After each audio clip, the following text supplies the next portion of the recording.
When it is the evening of the 3rd of October 2016, Super Typhoon Chaba, yes, Super Typhoon, this storm system incredibly has exploded in intensity here during the afternoon hours, and regardless, a lot of people I noticed out here in Okinawa, especially military people new to Japan, really were looking forward to seeing a typhoon strength storm system, but you're going to be seeing some gusty winds through the overnight hours, that is for sure. Already have gusts reported out here in Okinawa at typhoon strength.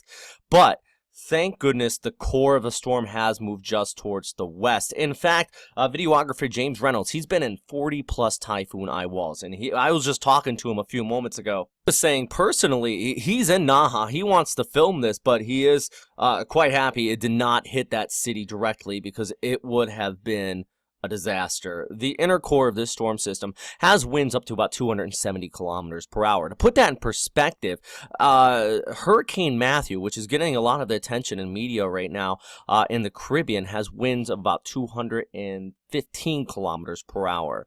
So this storm is much stronger than that, albeit the overall size is not as big. That inner core, that inner eye wall located right in here, is packing a punch that is the equivalent of an F2 to F3 tornado. Talk about Okinawa and Kume Jima, which is directly ahead of this storm, unfortunately. We're talking about buildings that are made out of reinforced concrete per building codes. So I don't expect any buildings to really be damaged unless you have any sheds out here, anything like that, that are just there outside of the building code.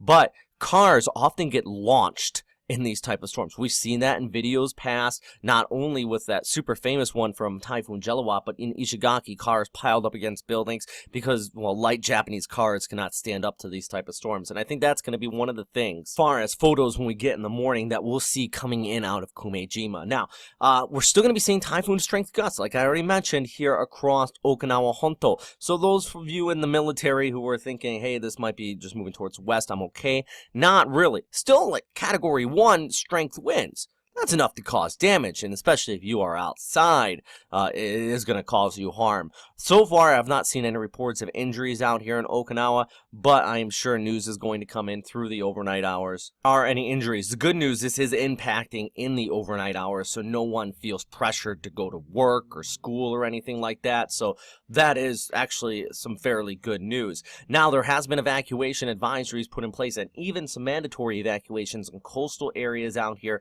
in southern Okinawa. Low-lying, one-story buildings are to see the possibility of a storm surge. Now, there is a lot of cliffs around Okinawa. That's good news. It is also protected by the reef, but there is still that threat in some of these inlets. And in fact, at this time, we are at a high tide and even a spring tide, which is about 2 meters above average. So that is really something serious we want to be watching out for. That, combined with these onshore winds, really is going to be causing the threat of flooding. Now, I think a lot of the people that might be watching this a little bit further inland away from the beach, but if you are right on the beach, this is something you're going to be wanting to pay attention to, and I'm happy you're watching this, taking this storm system very seriously out here. And actually, to put some of the names that are on it, it is a violent typhoon by the Japan Meteorological Agency, a Category 5 equivalent on the Saffir-Simpson scale, and JTWC is calling it a super typhoon. So those are 3 different names that, yeah, this is serious, guys. All right, so how about the forecast? Well, it is going to continue to track towards the north here. It should weaken slightly as it moves into the East China Sea, eventually turning towards the north, but maintaining typhoon intensity approaching Kyushu. Now, I did have some people ask about Sasebo, Fukuoka, or Nagasaki. It does look like heading into Wednesday morning, our storm is going to approach here and pass just towards the west of Fukuoka, right around 7 a.m. in the south of Busan. Not be nearly as intense as it was just down here towards Okinawa, but we're still looking at a Category 1 typhoon as it does push by and eventually pulling off there towards the northeast through the Korean Strait here. And really, this is going to be one that it couldn't really mess up some of these islands, including Susami just there towards the south of Busan.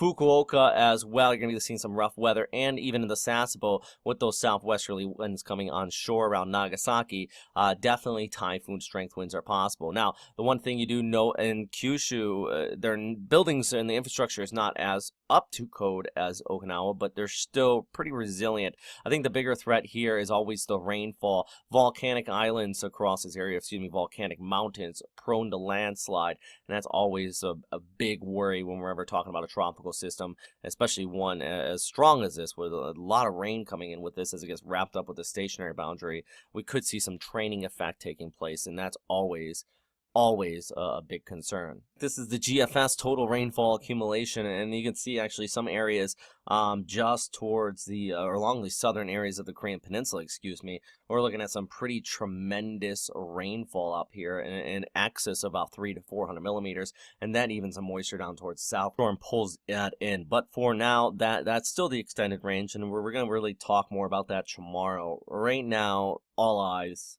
on Kume Jima, this island just towards the west of Okinawa Honto. Direct hit on this, and I really hope everybody is staying safe out there, and really do hope that they make it through this night. Yeah.